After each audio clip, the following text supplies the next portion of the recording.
ಈಗ ಹಾಗೆ ನಾವು ಮುಂದುವರೆದ ಅಭ್ಯಾಸಕ್ಕೆ ಹೋಗ್ತೀವಿ. ಹ್ಯಾಂಡ್ ಬ್ಯಾಲೆನ್ಸ್ಗೆ ಬರ್ತೀವಿ. ಪದ್ಮಾಸನ ಹಾಕೊಂಡು ಅಭ್ಯಾಸವನ್ನ ತಗೊಳ್ತೀವಿ.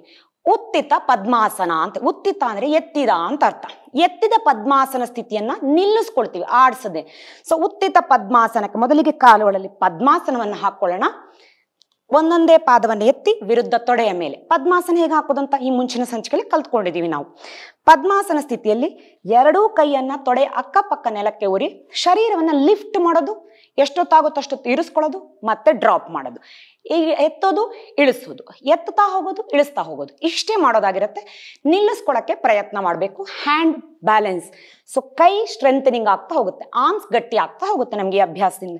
ಜೊತೆಗೆ ಹೊಟ್ಟೆಯ ಮಸಲನ್ನು ನಾವು ಟೈಟ್ ಮಾಡ್ತೀವಿ. ಎತ್ತಿ ನಿಲ್ಲಿಸ್ಬೇಕು ಅಂದಾಗ ಹೊಟ್ಟೆಯನ್ನ ಹಿಂಡುತ್ತೀವಿ. ಡೈಜೆಸ್ಟಿವ್ ಆರ್ಗ್ಯಾನ್ಗಳು ನಮ್ಗೆ ಗೊತ್ತಿಲ್ಲ, ಅದು ಆಕ್ಟಿವ್ ಆಗಕ್ಕೆ ಶುರುವಾಗುತ್ತೆ ನಮ್ಮಲ್ಲಿ. ಸೊ ಜಠರಾಗ್ನಿ ಹೆಚ್ಚು ಉತ್ಪತ್ತಿ ಆಗುತ್ತೆ. ಡೈಜೆಷನ್ ಚೆನ್ನಾಗಾದಾಗ ಹಸಿವು ಚೆನ್ನಾಗಾಗುತ್ತೆ, ಅಪಟೈಟ್ ಜಾಸ್ತಿ ಆಗಕ್ಕೆ ಶುರುವಾಗುತ್ತೆ ನಮ್ಮಲ್ಲಿ. ಮಕ್ಕಳಲ್ಲಿ ಹಸಿವೇ ಇಲ್ಲ ಅಂದವರೆಲ್ಲ ಈ ಅಭ್ಯಾಸ ಮಾಡಿದ್ರೆ ಚೆನ್ನಾಗಿ ಹಸಿವಾಗಕ್ಕೆ ಸಹಾಯಕ್ಕೆ ಬರುತ್ತೆ. ಎರಡೂ ಕೈಯನ್ನ ಪೂರ್ತಿಯಾಗಿ ಬಿಡಿಸಿ ನಿಲ್ಲಿಸ್ಕೊಂಡು ನಿಧಾನಕ್ಕೆ ಪೃಷ್ಠ ಮೇಲಕ್ಕೆ. ಹೋಲ್ಡ್ 1 2 3 4 5. ಡ್ರಾಪ್. ರಿಲ್ಯಾಕ್ಸ್. ಈಗ ಇದರಲ್ಲೇನೆ ಇನ್ನೂ ಮುಂದುವರೆದ ಅಭ್ಯಾಸ. ಇದನ್ನ ಎಷ್ಟು ಹೊತ್ತು ಬೇಕಾದ್ರೂ ನಿಲ್ಲಿಸ್ಕೋಬಹುದು, ಇಳಿಸ್ಬಹುದು. ಇನ್ನು ಹಾಗೆ ಮುಂದುವರೆದ ಅಭ್ಯಾಸ ಇದರಲ್ಲೇನೆ ಈ ರೀತಿಯಲ್ಲಿ ಉಯ್ಯಾಲೆ ರೀತಿಯಲ್ಲಿ ಎತ್ತಿ ಆಡಿಸ್ತೀವಿ. ಉಯ್ಯಾಲೆ ಹಾಗೆ ಮುಂದಕ್ಕೆ ಹಿಂದಕ್ಕೆ. ಸೊ ತೋಲಾಸನ ಅಂತ ಕರಿತೀವಿ. ತೋಲಕ್ ಅಂದ್ರೆ ಉಯ್ಯಾಲೆ, ತೋಲಾಸನ ಅಂತ ಕರಿತೀವಿ.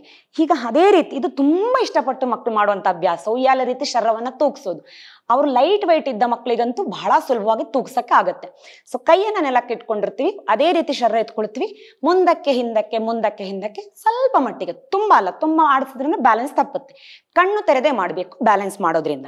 ವಾಪಸ್ ಹಾಗೆ ಶರೀರ ಎತ್ತಿ 1 2 3 4 5 6 7 8 9 10. ರಿಲ್ಯಾಕ್ಸ್. ಶರೀರವನ್ನ ಕೆಳಗೆ ಬಿಟ್ಟು ವಿಶ್ರಾಂತಿ. ಒಂದು ವೇಳೆ ಮೊದಲು ಮಾಡಿದವರಿಗೆ ಕೈಯಲ್ಲಿ ಏನಾದ್ರು ನೋವು ಬರ್ತಿದೆ, ಕ್ರಾಂಪ್ಸ್ ಆದಂಗಾಗಿದೆ ಅಂದ್ರೆ ಕೈಯನ್ನ ಚಾಚಿ ಸುತ್ತಿಸ್ಕೊಳ್ತಾ ಬರಬೇಕು. ಮಡಚಿ ಬಿಡಿಸಿ ಮಜಲಿಗೆ ಒಂದೆರಡು ಮೂವ್ಮೆಂಟ್ ಅನ್ನ ಕೊಟ್ರೆ ಹಾಯ್ ಅನ್ಸುತ್ತೆ.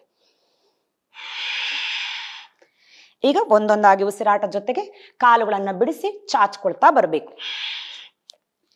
ರಿಲ್ಯಾಕ್ಸ್. ತೊಡೆಯನ್ನ ಆಡಿಸಿ ವಿಶ್ರಾಂತಿ, ಹಾಗೆ ಪೂರ್ಣ ವಿಶ್ರಾಂತಿ. ಈ ಅಭ್ಯಾಸಗಳು ಇವೆಲ್ಲವೂ ಕೂತು ಮಾಡುವ ಹ್ಯಾಂಡ್ ಬ್ಯಾಲೆನ್ಸ್, ಹಿಪ್ ಬ್ಯಾಲೆನ್ಸ್ ಅಭ್ಯಾಸವನ್ನ ನೋಡಿದ್ವಿ. ವಿಶೇಷವಾಗಿರೋ 4 ಅಭ್ಯಾಸವನ್ನ ಇವತ್ತು ನಾವು ಅರ್ಥಕೊಂಡ್ವಿ. ಇದೇ ರೀತಿ ವಿಶೇಷ ಮುಂದಿನ ಅಭ್ಯಾಸಗಳನ್ನ ನೋಡೋದಕ್ಕೆ ಹೀಗೆ ನಮ್ಮ ಚಾನೆಲ್ನ ನೋಡ್ತಾ ಇರಿ. ಧನ್ಯವಾದಗಳು.